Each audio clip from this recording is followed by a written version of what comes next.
예, 여론조사로 민심을 들여다보겠습니다. 민심 온도계, 민심 풍향계죠. 우리 메타보이스 김봉신 부대표님과 함께 여론조사 결과 분석해 보도록 하겠습니다. 어서 오십시오. 반갑습니다. 안녕하십니까. 네, 반갑습니다. 안녕하십니까. 요즘 뭐 하여튼 여론조사와 관련된 얘기들이 너무 뜨겁습니다. 뜨겁습니다. 요즘 좀 소감이 어떠십니까? 지금 여론조사를 뭐 조작이냐 보정이냐 뭐 아주 여론이 분분한데 터질 게 터진 거죠. 터질 게 터진 거다. 그런 거를 하면 안 되는데 하는 경우가 있으니까. 아하. 언젠가 굉장히 심각한 거죠. 이게 만약에 밝혀진다 그러면 아하, 심각한 거죠. 예. 그 좀 자세한 얘기 이따 좀 나눠보도록 하겠고요. 지금 많은 분들이 기다리고 계신 한국갤럽 조사 결과가 있는데요. 3주 만입니다. 그동안 다른 여론조사 기관에서는 최저치 갱신해 왔는데요. 이번 주 갤럽 결과 어떻게 나왔습니까? 갤럽 한국갤럽 조사는 2024년 10월 15일부터 17일 진행을 했고요. 전화선 인터뷰 방식입니다. 한국갤럽 자체 조사이고 더 자세한 사항은 중앙선거여론조사심의위원회 홈페이지를 참조하시면 되겠고요. 자, 지금 보시면은 22가 나왔습니다. 긍정률이. 대통령 지지율 22. 긍정률 22인데요. 지금 보시면은 부정은 69. 역시 부정이 굉장히 높이 형성이 되어 있고요. 지난 9월 4주니까 2주 전이죠. 2주 전에 23 나왔는데 1% 포인트 하락했으니까 5점 이내에서 지금 계속해서 8월 5주서부터 계속 횡보하고 있습니다. 아하, 약간의 그 조정기라고 봐도 될까요? 23에서 20 찍고 다시 또 23 올라갔다가 22로 내려왔거든요. 그렇죠. 아하. 지금 정고점이라고 해봤자 29밖에 안 되는데요. 29에서 지금 중기 하락 추세가 이어지고 있고요. 최저치로 봤을 때는 20%. 그런데 이제 23과 22가 전부 다 5.2 이내이기 때문에 이 경우에는 상승도 하락도 아닙니다. 그래서 20에서 23 사이를 지금 횡보하고 있다. 이렇게 보시면 되겠습니다. 근데 여론조사 결과가 지금 3주 만에 나온 건데 우리 김지호 대변인님은 지금 22% 그리고 부정평가 69%. 좀 어떻게 일단 보십니까? 이렇게 매우 낮은 지지율임에도 불구하고 사실은 이제 진보 민주당 지지층 입장에서는 뭐 오빠 사건이라든지 뭐 여러 가지 그냥 윤석열 정부의 그런 비리가 다 밝혀지는데 뭔가 왜 10%대로 떨어지지 않냐 그런 좀 실망감도 조금 있기는 있는 것 같습니다. 그리고 이번에 보궐선거에서 금정 강화해서 패배하다 보니까 이제 약간은 뭐라 그럴까요? 좀 지역 유권자들한테 실망하는 그런 표현들을 하시는데 어쨌든 민심이라는 게 현 상황을 그냥 보여주는 거잖아요. 그래서 그건 있는 그대로 받아들여야 된다. 저는 그렇게 생각합니다. 민심을 무겁게 받아들여야 된다는 말씀이시고 저는 좀 궁금한 게 뭐 이번에 재보궐선거도 있었고요. 또 그보다 앞서서는 대통령의 해외 순방이 2번이나 있었잖아요. 근데 갤럽 조사가 한 3주 쉬었는데 대통령에게 긍정적으로 영향 미칠 수 있는 해외 순방 내지는 어떤 인사 이런 게 안 통하고 있다는 반증 아닐까요? 그렇죠. 전반적으로 지금 보시면 이제 긍정 이유를 묻고 있는 이 자유응답입니다. 긍정 평가 한번 보겠습니다. 긍정 평가를 하시는 분들 218명에게 긍정 이유를 물었을 때 외교가 11% 포인트 많아져서 36이 된 것은 맞습니다. 만약 그렇다면 방금 신 변호사님 말씀 잘 주셨는데 이렇게 되면 그러면 전체 긍정률이 높아져야지. 올라가는 게 맞죠. 이렇게 생각하실 수가 있는데 사실 이렇게 되면 방금 말씀이 정확하십니다. 뭐냐면 전체 긍정률을 높이는 상방 압력은 없는 상태에서 그냥 마음이 긍정인 상태에서 긍정의 이유를 찾게 되면 이렇게 나오는 거죠. 그러니까 이유를 애써 찾다 보니 이렇게 나오는 거죠. 맞습니다. 눈에 띄는 거, 언론에 나오는 거. 그리고 이제 국방 안보가 4%포인트 많아져서 7%가 돼서 2위인데요. 이런 경우에도 그러면 북한에 있어서 북한도 강경적인 조치를 하고 있고 거기에 따른 한국 쪽에서의 우리 정부도 강경 조치를 하고 있으니까 이러면은 국방 안보 이 문제로 대통령 긍정률이 상방 압력을 받아서 높아질 거냐라고 한다면 저는 그러니까 지금처럼 안보 상황이 또 경색된 적도 많지 않고요. 그렇습니다. 지금 정말로 진짜 포사격이 있는다 하더라도 이상하지 않을 있을 법하다는 그런 상황인데도 이 정도라고 하면 사실 국방 안보 문제에 있어서 대통령 긍정률을 올려줄 만한 그런 재료가 되기는 어렵다라고 좀 볼 수가 있겠습니다. 혹시 긍정에도 뭐 이유를 모른다라는 분들 응답률이 혹시 맞습니다. 나와 있어요? 잘 모르겠다. 13%니까. 13%. 그러니까 이게 뭐 거의 한 20 넘기도 하고 그랬는데요. 지금 13%는 지금까지 모르겠다라고 하셨던 분들이 외교의 화려한 그 어떤 모습, 그 활약상 이런 거를 눈여겨 보는 것이죠. 다만 그래서 더 높아지지는 않는다. 그리고 외교가 제가 궁금한 건 그거거든요. 네. 어디입니까? 우리 일본 총리가 바뀌었는데 그 바뀐 것에 대해서 여기 나오지 않아요. 아하. 그러니까 아까 그 외교 문제에 대해서 그냥 아까 화면이라고 우리 김재호 대변인님 말씀하셨는데 화면에 나온 것들이 반영은 돼도 내용이나 성과가 구체적으로 언급되지는 않아요. 그러니까 잡히지가 않는 거죠. 그렇죠. 아하. 손에 딱 잡히는 게 뭐가 있으면 좋을 텐데 그게 지금 나타나지 않고 있다라는 것은 이거는 그러니까 외교를 통해서 긍정하시는 분들이 계속해서 그러면 외교를 언급해 줄 것이냐 하면 그렇지 않을 수도 있겠다. 아니 대통령이 매일 해외 순방만 할 수는 없잖아요. 그렇죠. 더군다나 그러면은 여기 셔틀 외교 뭐 이런 게 들어가야 되거든요. 없어요. 1%라도 나와줘야 되는데 그런 건 없더라. 발견되지 않는다. 그러니까 구체적인 정책이라든지 어떤 그 국정 기조 노선 뭐 이런 걸로 또 그게 나타나서 언론 용어로 나왔던 거 이런 것들이 등장하고 아니 그리고 않습니다. 저 긍정 요인들 좀 소수 의견도 보니까 다들 어떤 뭐 열심히 한다, 최선을 다한다, 전반적으로 잘한다가 굉장히 좀 모호합니다. 모호해요. 이게 약간 태도적인 부분, 애티튜드 면입니다. 그런 부분에서 이야기를 하는데 사실은 그 태도에 대해서는 되게 양면적인 게 부정평가하시는 분들도 똑같은 태도에 대한 다른 용어로서 부정평가하실 수가 있습니다. 여기 보시면 공정하지 않다, 부정비리 뭐 이런 거 나오는데 협치 부족하다 이런 것도 나오죠. 직무 태도가 안 좋다 이런 것들 많이 나옵니다. 지금 부정입니다. 부정평가. 오히려 이런 것에 태도적인 문제도 많이 언급되고 있고요. 또 눈여겨 보셔야 될 부분이 깜짝 놀랄 일인데요. 아니 김건희 여사를 언급하는 비율이 8%포인트 많아져서 14로 엄청 14%? 이거 엄청나게 올라간 거 아닙니까? 엄청 올라갔네요. 굉장히 이거는 많은 거죠. 그래서 부정평가하시는 분들 695분 중에 경제, 민생, 물가 꾸준히 1위를 하기도 하는데 지금 또 1위입니다. 그런데 김건희 여사 문제가 14%니까 1위하고 별 차이가 없어요. 두 자릿수가 됐습니다. 8%포인트 많아졌습니다. 아니 요 얘기는 마포대교 시찰부터 해가지고 공천 개입 논란 그리고 최근에 있었던 뭐 도이치모타스 뭐 이런 불기소에 대한 우려 뭐 이런 것들이 지금 전반적으로 8%라는 건 있을 수 없는 이렇게 확 뛰는 게 많지는 않습니다. 조사가 좀 튄 건 아닙니까? 아니면 진짜 반영이 된 걸까요? 제 생각에는 여론이 반영이 됐다라고 볼 수가 있겠고요. 아니 그리고 또 유의미한 게 의대 정원은 또 12%가 빠진 것 같습니다. 여기 이제 언론에서 많이 언급이 안 되면 요가 진짜 빠지게 되고요. 지금 이렇게 보면 김건희 여사 문제가 이렇게 있으면서 또 밑에 보면 거부권 행사도 역시 마찬가지로 계속해서 등장하고 있습니다. 사실 저 맥락도 같은 맥락이니까 한 15% 거의 공동 1등 정도로 봐도 무방할 것 같은데 이 부정평가 좀 어떻게 보십니까? 일단은 김건희 여사 문제가 경제, 민생, 물가에 버금가는 그런 부정평가의 이유로 진입했다. 이게 눈에 띄고요. 사실 긍정평가의 절대적인 응답 숫자, 부정평가의 절대적인 응답 숫자를 비교해 보면 정말 뭐 외교가 36%라고 하지만은 실제 사람 숫자, 답한 숫자, 그다음에 김건희 여사 때문에 국정 지지를 못하는 숫자 거의 비슷해 보입니다.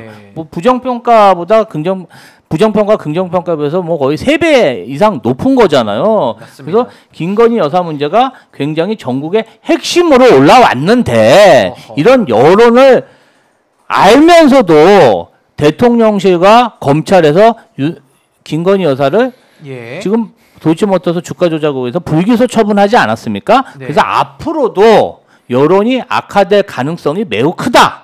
저는 그렇게 봅니다. 아니 그러면 우리 또 세대별로나 지역별 또 성향별로도 세부 지표를 한번 좀 봤으면 좋겠는데요. 한번 좀 자세한 내용 좀 살짝 이제 정리해가지고 보게 되면은요. 지금 보시면은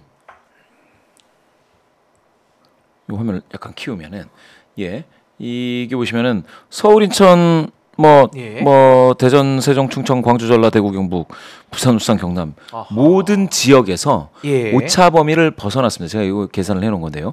오차 범위를 벗어나서 그 격차가 뚜렷하게 부정이 더 많다.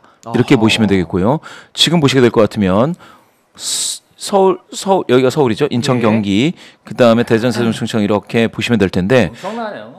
여기서 보시면은 대구 경북이 긍정이 31에 불과합니다. 아니 충청하고 거의 비슷합니다. 예. 아 이렇게 되면은 안방이 이제 흔들흔들 구들장이 무너져 내리는 이 상황이 보이는 것이죠. 이게 PK를 한번 보시면은 부산, 울산, 경남이죠. 26입니다. 아하. 서울이 24입니다. 지금 만약에요 이번에 재보궐이 부산에도 있었고요. 서울도 있었죠. 인천, 강화에 있었죠. 서울도 있었고요. 그리고 또 인천이 있었고. 이렇게 되면 만약에 대통령의 대통령의 후광 효과로 금정을 이겼다. 예. 인천, 강화를 이겼다. 내지는 대통령의 후광으로 서울 교육감 선거에서 보수 후보가 선전을 했다. 이렇게 얘기를 할 것 같으면 이거는 아닌 거죠. 이 수치는 아닌 거죠. 그러니까 매치가 안 되는 거죠. 네, 그렇죠. 아하.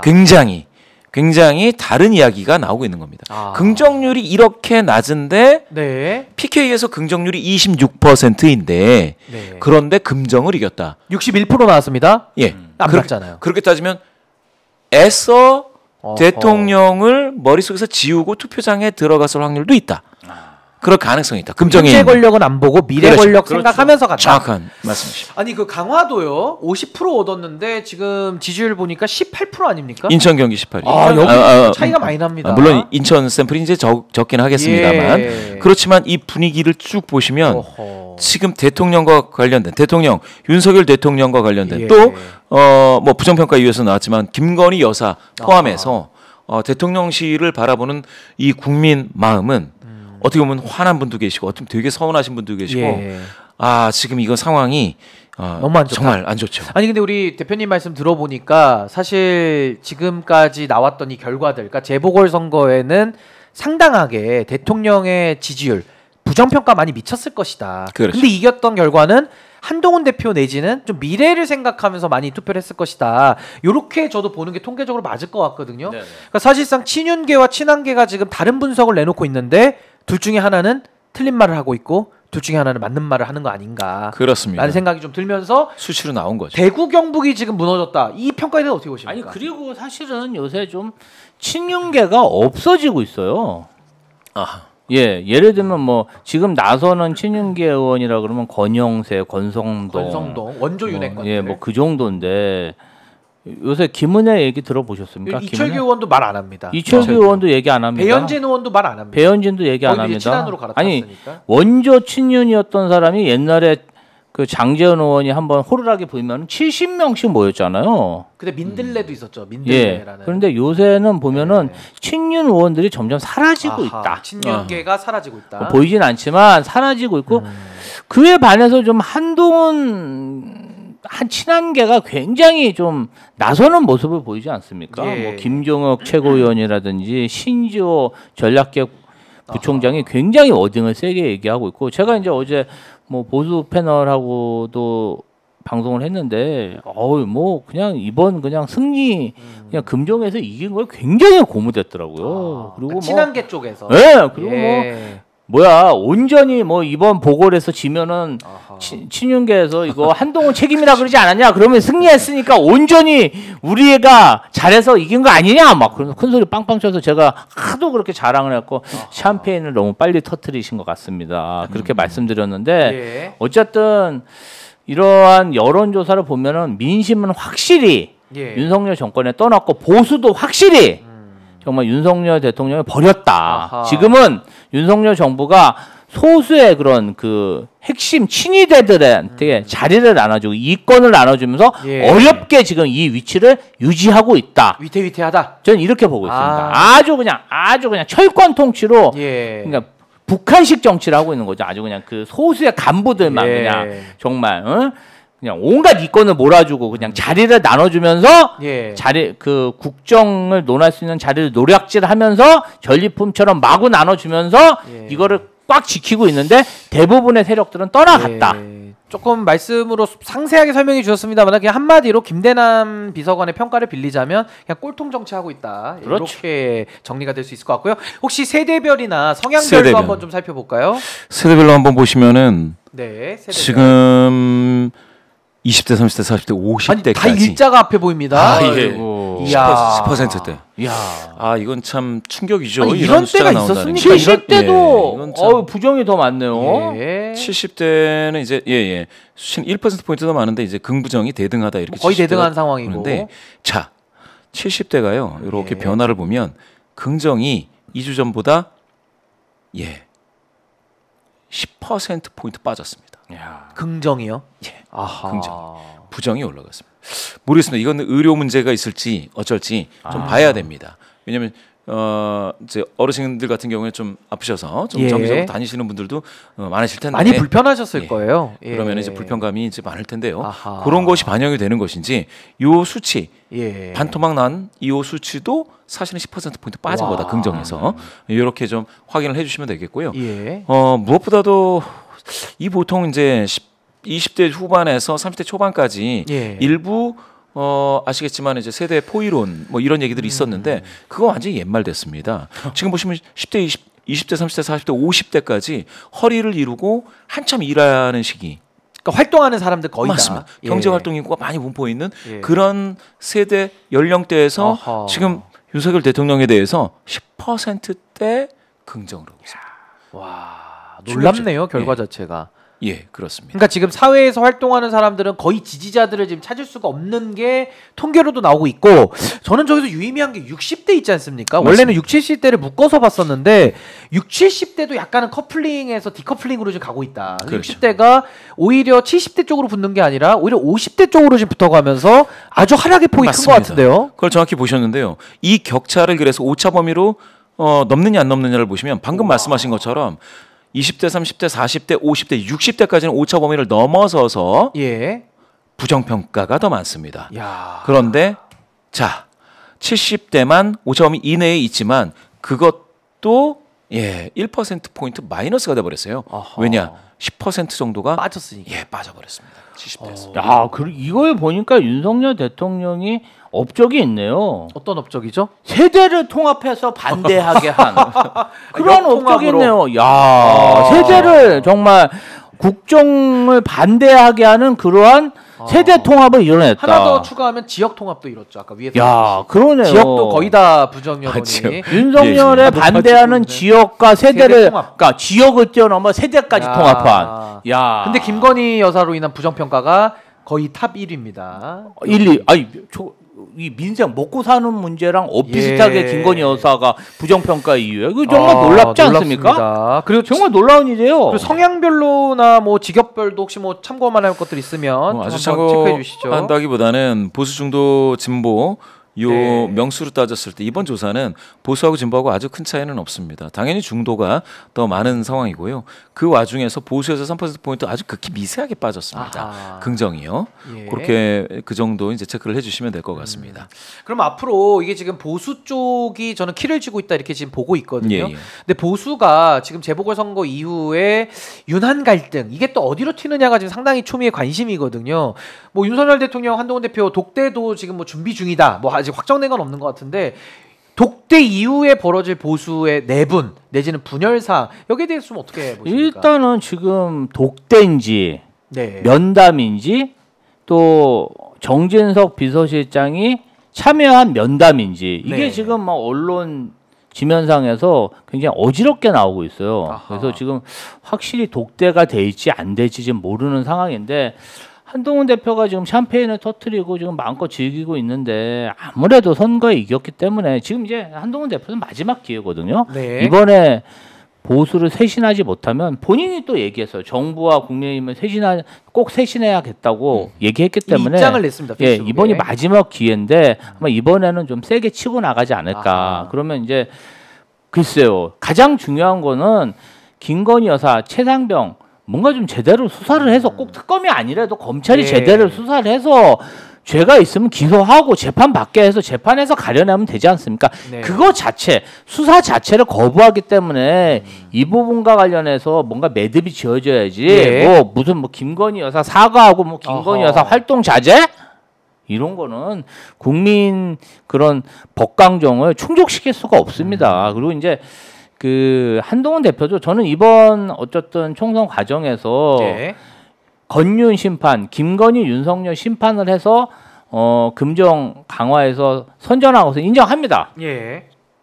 그러면 국민들이 그만큼 밀어줬으면 이제는 좀 국민 뜻에 따라서 정의를 바로 세워야죠. 예. 그럼 어떻게 할지 저도 궁금한데요. 한동훈 대표가 어떤 방식으로든 이 문제는 해결해야 된다. 해결하지 못하면 이제 더 이상의 한동훈의 리더십은 없다 이렇게 생각합니다. 이제 한동훈의 시간이고 마지막 결단을 촉구했는데요.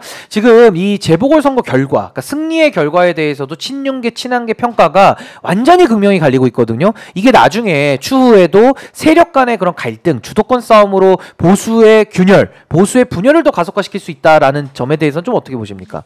그럴 수 있죠. 근데 그렇게 해석이 다른 게 아까 말씀드렸다시피 네. 윤석열 대통령의 후광 효과로 무엇을 잘할 수 있는 상황은 아닌 것 같아가지고 통계적으로는 그렇습니다. 통계적으로는. 예, 그렇죠. 수치로 보면은 네. 너무나 그게 뚜렷하게 나타나고요. 오히려 김건희 여사 문제가 이렇게 부정평가위에서 뚜렷하게 나타나는 그래서 국정 수행 예. 긍정률이 이렇게 하방 압력을 받는 상황에서 금정에서 국민의힘 후보가 이긴 게 정말 연구 대상이죠. 예. 그럼 하나만 더 여쭙겠습니다. 한동훈 대표가 지금 이야기한 김건희 여사 활동 자제 내지는 인사 쇄신, 뭐 국민 눈높이, 물론 뭐 특검법까지 갈지는 모르겠습니다만 이미 도이치모터스 관련해서는 국민 정서와는 동떨어진 결과가 이미 나왔거든요. 예. 여기에 대한 근데 한동훈 대표가 아직 적극적인 입장 표명을 안 하고 있는데 이 정도 가지고서 저 김건희 아까 부정평가 저거 예. 쇄신 된다고 보십니까? 어떻게 보십니까? 어렵다고 보는 게 이거 한번 보시면 이제 여기를 보시면은 이게 요 갤럽 조사인가요? 예 같은 조사입니다. 같은 조사고요. 조사에서 예. 김건희 여사 관련해 가지고 특검제 도입해야 되느냐 이렇게 물어봤습니다. 네. 질문 자체는 압도적이네요. 예. 그냥 명품백 수수, 네. 주가 조작 이렇게 두 가지가 나왔죠. 의혹 수사에 대해서 특별검사제를 도입해야 된다가 63으로 나왔지 않습니까? 찬성 63. 예. 근데 도입할 필요가 없다가 26으로 나왔어요. 거의 3배 가깝네요. 예. 이렇게 국민 요게 근데 뭐 어제 오늘 일은 아니고요. 김건희 여사와 관련된 이슈가 나오면 국민 다수 한 10명 중에 6분 정도는 이와 같은 응답을 하고 계십니다. 이게 2022년부터 이랬으니까요. 그런데 여기를 보시면은 지지하는 정당에 따른 거에서 국민의힘 지지자 중에서는 63%가요. 도입할 필요가 없다라고 했어요. 그러면은 더불어민주당 지지자 중에서는 90%, 조국혁신당 지지자 중에서는 99%. 99%. 예. 만장일치네요, 거의. 야. 무당층 중에서는 57%. 이것도 많은 거예요, 무당층에서. 예. 그러면 중도 성향이신 분들도 상당히 도입해야 된다. 특검 도입해야 된다. 65%입니다. 중도가 65%네요. 예. 진보는 뭐 86인데 이렇게 말씀들을 하고 계신데 국민의힘을 지지하시는 분들 중에서는 63%가 도입하지 말자라고 했지 않습니까? 반대. 예, 반대죠. 그러면은 이렇게 먼저 여쭙겠습니다. 그러면 국민의힘 지지하시는 분들은 김건희 여사를 화면에서 보기가 좋아하는 건가? 그 질문이 여기 옆에 있습니다. 똑같은 조사, 갤럽 조사인데요. 귀하는 김건희 여사의 공개 활동에 대해 어떻게 생각하십니까? 늘려야 한다, 줄여야 한다, 현재가 적당하다. 자, 국민 평균 줄여야 한다가 67입니다. 거의 압도적이네요. 압도적. 늘려야 한다 4%입니다. 압도적이죠. 67이면 세 분 중에서 두 분입니다. 3분의 2예요. 15배 아닙니까? 15배. 아니 줄여야 된다가 15배가 높아요. 자, 여기서 그러면 아까 특검 도입할 필요 없다라고 말씀하셨던 국민의힘 지지하셨던 분들 있지 않습니까? 63% 나왔잖아요. 그럼 이분들 같은 경우에는 특검 도입할 필요가 없으니까 김건희 여사 공개활동 늘려야 한다를 응답해야 되지 않겠습니까? 논리적으로 맞습니다. 그렇죠. 논리적으로. 한번 볼까요? 보여주시죠. 국민의힘 지지하시는 분들 중에 절반 53%가 줄여야 한다라고 했습니다. 왜 줄이죠? 특검 도입까지는 아니더라도 특검은 조금 거기까지는 아니지만 김건희 여사 나오지 마시라. 꼴 보기 싫다. 이렇게 얘기하고 있어요. 요 굉장히 재밌는 부분인데요.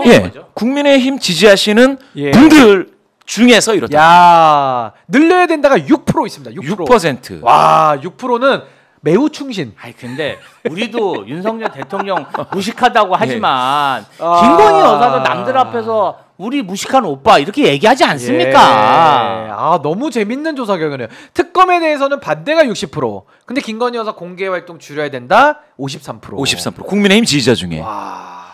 이거는 뭡니까? 특검까지는 안 돼도 문제 있다는 거죠?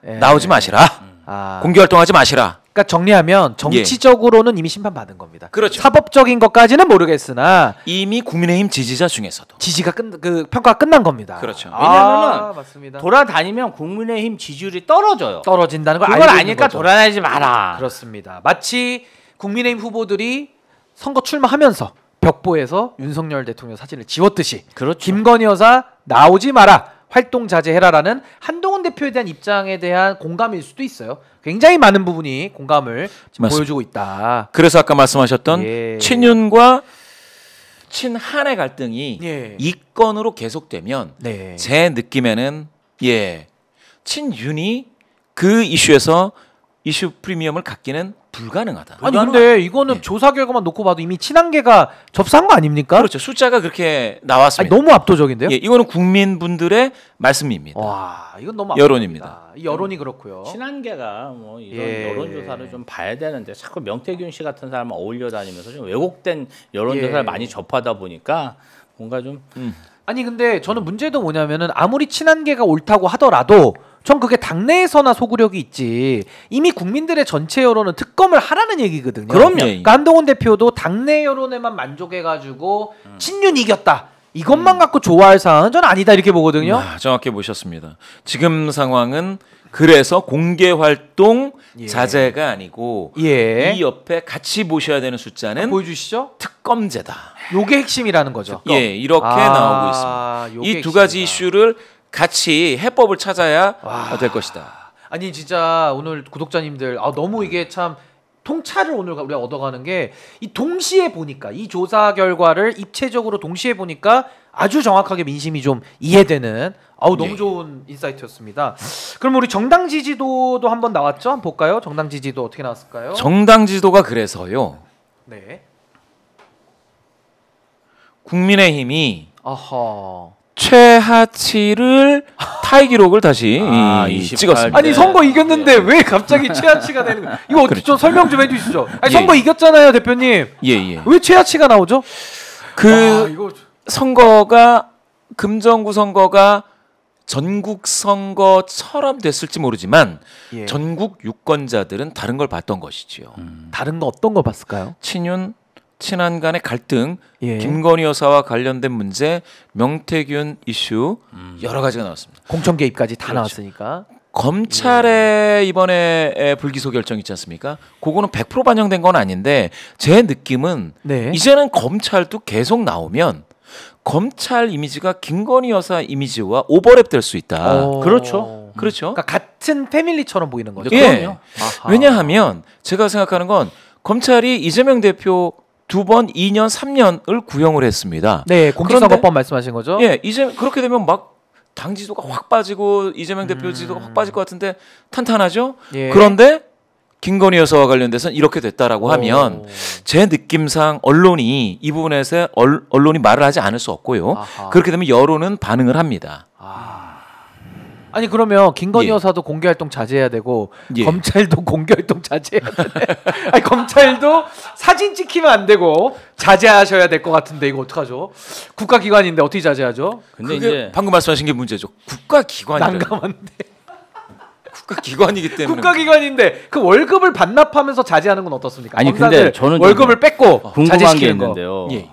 집권 여당이 지금 중반 2년 6개월 됐는데 이렇게 야당한테 밀리는 경우가 많습니까? 그게 거의 없었죠. 왜냐하면 본 적이 없거든요. 제1야당이 여당과 비슷한 경쟁을 하려면 3년에서 4년 필요했었죠. 원래는 통상적으로. 그런데 이번 정부 들어서는 6개월 만인가? 2022년에 벌써 오차범위 이내로 들어갔어요. 두 당이. 제가 정당에 있어 보니까 행정부를 등에 업은 여당하고는 정말 언론 노출이나 자원 경쟁, 비교가 안 되더라고요. 저희는 그럼 저희는 정말 야당은 정말 온 힘을 모아서 견제뿐이 못합니다. 국회에서 그냥 얘기하고 입법 발의하고 그런데 정부 여당은요 그냥 대한민국을 그 총선 때 윤석열 대통령이 막 지역마다 돌아다니면서 무슨 민생 토론회 많이 했잖아요.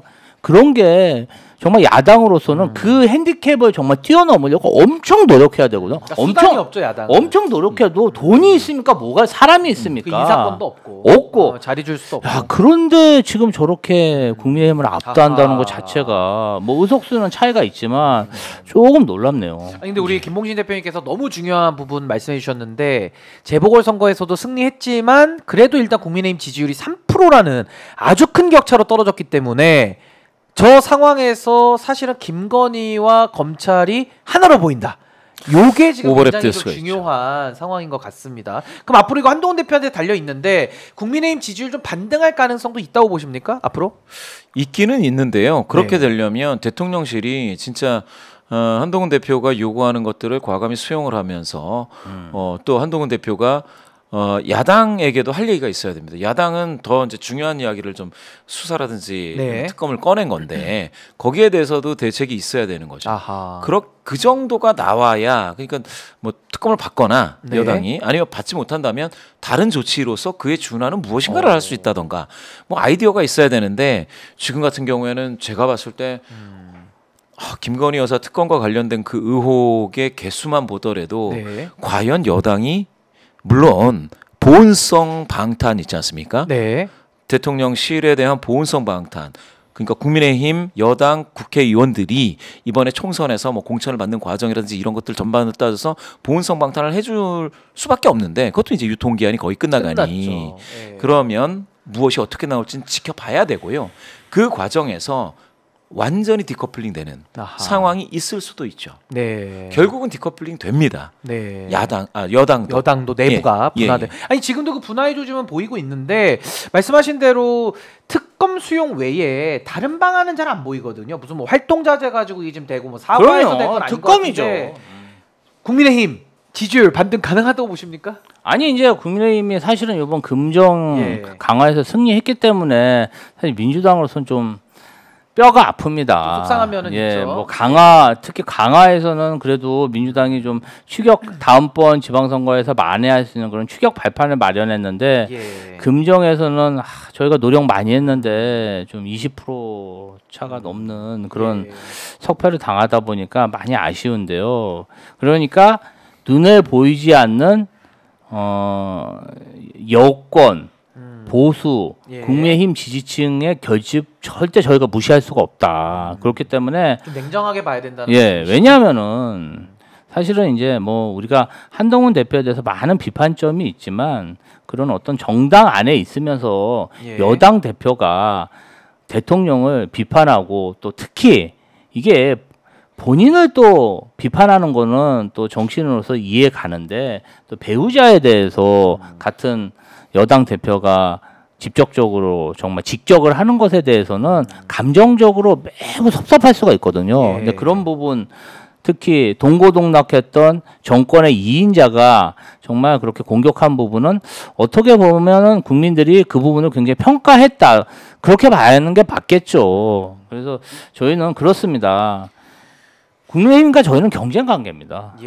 저희가 총선 승리 그 다음에 전국 주도권을 잡고 있다는 그러한 압도적 지지율에 취할 때가 아니라 진짜 그 민생 탐방을 더 강화하고 정말 쇄신 그 다음에 우리 안에 부정부패 이러한 그런 것들을 타파했을 때 정말 새로운 정권을 창출할 수 있다. 좀 더 노력해야 된다. 좀 더 잘하기 경쟁을 민주당이 해야 된다. 이런 생각이 들었습니다. 좀 잘하기 경쟁을 민주당이 좀 선도해야 된다. 이런 말씀이시고 이제 좀 남은 시간에는 좀 여론조사 관련돼서 좀 이슈가 좀 뜨겁기 때문에 좀 궁금한 거 좀 우리 부대표님께 몇 개 좀 여쭙도록 하겠습니다. 최근에 명태균 씨 때문에 여론조사에 대한 관심이 일단 높아지고 있는데요. 지난 15일에 뉴스토마토가 공개한 그 여론 조작에 관한 그 녹취록 있지 않습니까? 예를 들면 윤석열이 거기서 이기게 홍 이기게 2% 올려라 이런 식의 결과를 만들어내는 듯한 여론조사 기법 뭐 이런 것들에 대해 좀 어떻게 보셨습니까? 그거는 이제 2% 올리라는 게 그렇게 올려서 어디다 쓰느냐가 되게 중요하거든요. 네. 그거를 올려가지고 공표를 한다거나 공표에 준한 행동을 하면 그건 굉장히 중범죄로 여심이가 다룰 수 있습니다. 여론 조작 범죄죠. 예. 그러면 굉장히 좀 문제가 되는 상황이죠. 그 이제 그렇게 만드는 방법은 여러 가지가 있는데요. 여러 가지가 있는데 만약에 그 웨이팅 계수, 그러니까 가중 계수 또는 가중값 배율이라고 하는 그것만을 손으로 만지는 경우가 있습니다. 숫자를 간단하게 그게 있는가 하면 샘플 자체를 카피 앤 페이스트로 해서 자기 입맛에 맞는 걸 여러 개를 만들고 다른 거를 지운다든지 하는 방법도 있고요. 아예 근데 있는 샘플에 숫자를 바꾸는 경우도 있는데 그 모든 경우에 공표용 여론조사를 그와 같이 조작을 하면 그거는 선관위가 수사 대상으로 놓을 수밖에 없고요. 근데 저는 궁금한 게 미공표용이면은 조작해도 된다라는 식의 아닙니다. 주장이 있거든요. 실제로도 공직에 있는 분들이 지금 그런 주장하고 있는데 그거는 아니고요. 비공표용인데 그거를 이렇게 할 수는 있어요. 정당이 전략적인 판단의 기초 자료로 삼고자 정당은 그 조사의 수행자이기도 하고 의뢰자이기도 하고 거기에 최종 책임을 지는 곳이지 않겠습니까? 거기에서 이거를 지난 선거에 투표율로 가중을 새로 줘봐라고 하는 거는 문제될 게 없습니다. 왜냐하면 그건 정당의 전략적인 목적에 복무하는 조사의 분석이니. 그런데 이게 그렇게 지금 말씀하신 것처럼 조사 수치를 바꿔서 그러니까 조작을 해서 그게 어떤 방식으로 사적 이익을 추구하는 사적 이익을 취할 수 있는 띄우는 쪽 그렇죠. 그런 쪽으로 갈 수가 있고요. 그렇게 됐을 때 그러면 이건 공표용이 아니니까 상관이 없지 않느냐 할 수는 있는데 그 결과를 가지고 뭐 누가 출마하는 사람이 옆에 있는 사람한테 나 이렇게 이기지 않느냐라고 해서 슬쩍 보여주는. 그거 자체가 자체 공표 아닙니까? 자기들끼리는 공표인데 이거 공표 아니다라고도 할 수 있을 수도 있죠. 그런데 여심위에서는 카톡 같은 걸로 보내는 것도 전부 다 공표로 간주합니다. 그러니까요. 개개인들이 단톡방을 활용한 선거 운동. 그렇습니다. 그러니까 이제 슬쩍 이거를 이야기를 해서 공표 아닌데 이거 공표 아니야. 근데 내가 이겨. 내가 대세야. 이렇게 얘기하면 뭐가 되느냐면요. 그러면 당 내의 관계자 또는 기관에 있는 사람들이라든지 어떤 캠프나 이런 쪽. 캠프 내에서 분위기가 바뀌어요. 그럼요. 그게 밴드웨건 효과를 이루는 거잖아요. 그걸 대세론을 이제 없는 대세론을 만들어내는 효과라서 그렇게 되면 그거는 법적인 대상이 됩니다. 그럼 미공표라고 해서 조작이 마치 되는 것처럼 설명하는 거는 잘못된 거고 조금 더 봐야 된다는 거죠. 제가 말씀드리는 거는 비공표 조사 중에 정당이라든지 이와 같이 캠프의 핵심 관계자들이 그거를 가지고 전략적으로 활용할 목적으로 하는 건데 이거는 아니에요. 만약에 그런 목적이라면 이렇게 누구 2% 올려줘 이렇게는 안 하죠. 그럼 전 두 번째 하나 연결 질문 드립니다. 지금 녹취록 나온 걸 제가 기반으로 여쭤보는 건데 그러니까 윤석열 후보가 홍준표 시장 2% 이기게 만들어줘라고 하는 게 나오고 뭐 샘플수 얘기가 막 나와요. 이게 보정입니까? 조작입니까? 보정입니까? 보정일 수 있습니까? 결과값을 만드는데 보정일 수 있습니까? 그런 거를 보정이라고 하지 않습니다. 보정이라고 하는 거는 개념을 좀 말씀해 주시죠. 보정이라고 하는 거는 뭐 사후 보정 이렇게 이야기하는 것은 통계적인 어떤 근거, 모수치에 가깝게 현재 샘플이 약간 모수치를 정확하게 대표할 수 없을 때 그 모수치 다시 해서 국민들의 어떤 성별, 연령대별, 지역별 구성비에 맞추는 행위가 보정이고요. 기본적으로. 그러니까 통상적인 방법이죠. 통상적인 그와 같은 것을 이거를 사실은 아까 그 얘기한 개수인데요. 그게 가중값 배율이라고 선관위에서는 통제를 하고 있고요. 그거는 그렇게 함부로 다룰 수 있는 부분이 아닙니다. 다만 말씀드렸듯이 전략적인 목적으로 다른 보정을 한다고 하면 그것도 뭐가 있느냐? 근거 자료가 있는 겁니다. 가령 득표율, 투표율, 가령 이렇게 될 수 있죠. 작년에 그 전년도에 있었던 어떠한 큰 선거의 투표율을 기준으로 해서 다시 보정을 해달라. 이런 건 될 수 있는데 밑도 끝도 없이 그러니까 누구를 1등 만드는 건 보정이 아니잖아요. 아니 뭐 홍길동이 안 좋은데 유관순이 1등인데 홍길동이 1등 만들려고 이거 보정해줘. 여기에다가 어떻게 해줘. 이건 조작에 가깝죠. 아니 그래서 어떤 목적을 가지고 주식 투자와 주가 조작은 다르지 않습니까? 맞습니다. 그 차이를 갖다가 주식 투자를 했다라는 식으로 그러니까 주가 조작을 가리기 위해서 이거 정당한 주식 투자라고 하는 것은 마치 검찰이 김건희 씨에 대한 불기소 논리를 만드는 것과 똑같은 거 아니냐. 여론 조작을 보정이라고 말하는 거죠. 조작이라고 하는 것은 무엇인가 하고 싶은 목표가 있는 거예요. 의도성이 중요한 거죠. 그렇죠. 유관순 1등인데 홍길동을 1등 만들기 위한 목적을 가지고 그렇게 해서 데이터에 손을 대는 행위가 조작입니다. 너무 중요한 말씀이신데요. 보정은 그런 게 아니에요. 기준점이 있어요. 의도성이 없죠. 그건 누굴 만들겠다라. 그렇죠. 그 기준을 적용해서 보정을 해봤더니 그 다음엔 어떻게 되더라. 이것은 공표 안 되고요. 공표 안 되고 전략적인 목적에서만 사용됩니다. 대표님 제가 좀 궁금한 게 있는데요. 자, 이건 이제 가정인데요. 명태균 씨가 한국미래연구소를 통해서 미공표 조사를 굉장히 다양하게 하고 일부 조사를 윤석열 대통령에게 보고하기 용으로 본인들은 보정이라고 하지만 조작을 해서 어떤 데이터를 만들어서 보고를 합니다. 거기까지 확인이 좀 되고 있어요. 만약에 그렇다면은 사실 또 이런 가정도 할 수 있는데요. 미공표 조사로 여러 번의 조사를 하고 조작을 한 이후에 어떤 데이터를 만든 이후에 그 데이터를 기반으로 그걸 보고 공표 조사를 의뢰할 때 뭔가 특정 연령대에 본인이 가지고 있는 어떠한 경향성 있는 데이터를 넘겨서 공표 조사에서 미공표 조사와 비슷한 여론조사를 조작할 수 있는지 그런 가능성도 있지 않을까요? 그 지금 말씀 주신 그 명태균 그게 그렇게 했는지 어쩐지는 알 수 없는데 알 수 없죠. 사실 여론 조사를 하는 사람이 어떤 목적을 가지고 그러니까 내가 누군가에게 높은 뭐 어떤 지지율을 만들어 주려고 만약에 결심을 했다. 어떤 이유에서든지 그러면 조사가 아니죠. 할 수 있는 방법은 많습니다. 할 수 있는 방법은 많고요. 바꿀 수 있는 방법도 많이 있죠. 방금 말씀하신 거는 제가 듣기로는 이제 전화번호 재활용인데 그 전화번호 재활용은 선관위에서는 아주 중하게 다루고 있습니다. 중요하게 위법한 문제로 다루고 있습니다. 저도 하나만 마지막으로 저는 확인이 꼭 필요한 게 하나 있는데요. 공표용 여론조사 있지 않습니까? 이게 이제 제가 실예를 들겠습니다. 2021년도에 당대표 경선이 있는데 2021년 5월 15일에 이준석 당시 후보가 방송에 나와가지고 내일 2021년 5월 16일 저녁 7시에 세상이 뒤집어진다. 이런 얘기를 합니다. 하루 전날에. 근데 말한 그 시점에 2021년 5월 16일 7시 딱 되니까 머니투데이에서 여론조사 공표를 하거든요. 그게 바로 미래한국연구소 의뢰 PNR 조사 머니투데이의 보도가 딱 그 시간에 나갑니다. 그러면 공표 여론조사에 대한 결과를 누군가가 뭐 방송 패널이든 정치인이든 누군가가 하루 전에 그렇게 알 수가 있는 구조입니까? 내지는 알 수 있었다라면 이건 누군가 알려줬다라고 봐야 되는데 이거에 대한 뭐 위법성이나 이런 거 없습니까? 어떻게 이걸 하루 전에 알 수가 있죠?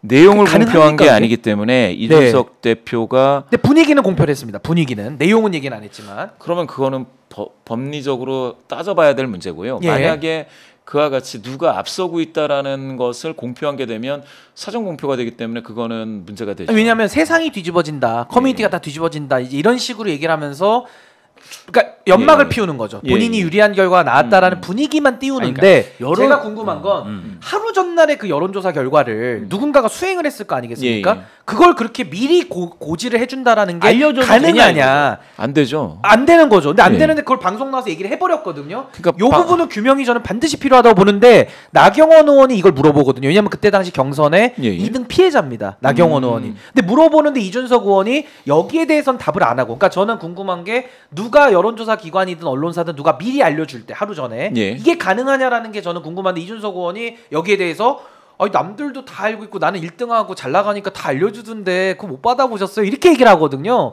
전 이게 공표조사인데 이게 가능한지가 굉장히 좀 궁금해서 답을 안 하고 있습니다. 아직까지도. 법원에서 만약에 따진다고 하면 그건 어떻게 판정될지 잘 모르겠습니다. 만약에 이와 같이 그 원래 공표하기로 한 그 시각에 공표를 해야 되는데 아니 우리도 오늘 갤럽 조사 봤지만 이걸 어떻게 하루 전날에 압니까? 아니 저도 얘가 적절할지 모르지만 변호사 시험 합격자 발표를 법무부에서 하거든요. 딱 5시에 합니다. 그 정해진 날짜에.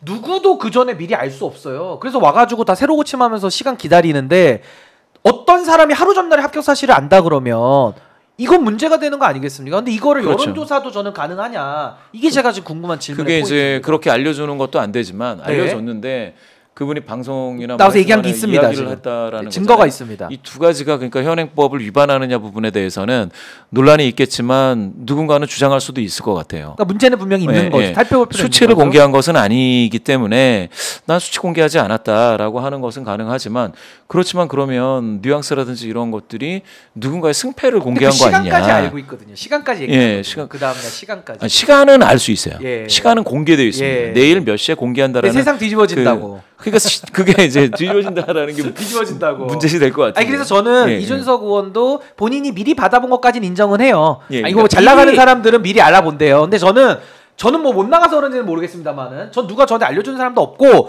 저는 그런 내부 정보 회사의 내부 정보잖아요. 그걸 미리 알려주면 회사에 대한 문제는 분명히 되거든요. 이게 가능하냐라는 게 저는 대한민국 시민으로서 상식적으로도 말도 안 되고 위법사항이 분명히 있는데 나경원 의원이 물어보는 말에 대해서 아직까지도 이준석 의원은 누구로부터 받았다는 얘기는 안 하고 있습니다. 전 명태균 씨가 줬다라고 추정하거든요. 미래한국연구소가 했기 때문에 이거에 대해서는 저는 끝까지 대답을 안 하면 전 반드시 이건 수사가 필요하다라고 저는 봅니다. 이 사안에 대해서 수사가 필요하죠. 그래서 저는 이게 여론조사 업계에서 이게 하루 전날에 누가 공표조사를 미리 알려주는 게 가능하냐. 알려주면 갤럽조사를 하루 전날에 누가 알아야 되잖아요. 누가 압니까 목요일날? 모르죠. 이거 알 수가 없죠. 그런 일은 거의 없습니다. 거의 없고요. 있다면 그 문제가 될 소지는 있다. 아니 그거는 아니, 증거가 있으니까요. 이게. 그렇게 해가지고 어디에서 숫자가 공표가 돼버리면 그거는 이제 처벌되는 거죠. 숫자까지 나가면 100% 처벌. 근데 숫자 안 나갔고 본인이 알고 있는 뉘앙스까지만 지금 얘기했기 때문에 요건 좀 더 들여다봐야 된다. 그렇죠. 이렇게 정리를 하고 이거는 좀 제가 법률가적인 입장에서는 이거는 있을 수 없는 저는 위법사항이 차고도 넘친다고 보는데 이게 어떤 정보를 좀 미리 주는 거. 예를 들면 이런 거죠. 국가산단 정보도 미리 알고 있잖아요. 그렇죠. 공천에 관한 정보도 미리 합니다. 네. 근데 그 패밀리들끼리 여론조사 결과도 의뢰한 사람들이 미리 알려준다. 그걸 방송 나와서 미리 분위기를 풍긴다. 그리고 미리 알고 있다라는 거를 인정했거든요. 저는 이 부분도 저는 좀 짚어야 될 부분인데 나경원 의원의 질문에 대해서 아직까지도 이준석 의원이 답을 안 하고 있다까지만 말씀을 드리도록 하겠습니다. 오늘 장시간 고생하신 우리 김봉신 대표님 대단히 감사합니다. 감사합니다. 감사합니다.